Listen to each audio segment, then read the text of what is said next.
Lapor 305 orang siap melaksanakan apel gabungan dalam rangka pengamanan pemilu tahun 2024.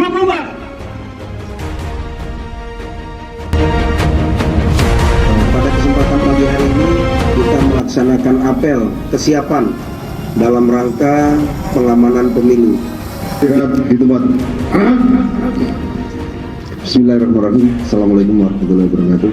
Apel gabungan ini tidak lain dan tidak bukan adalah tujuannya mengamankan kegiatan pemilu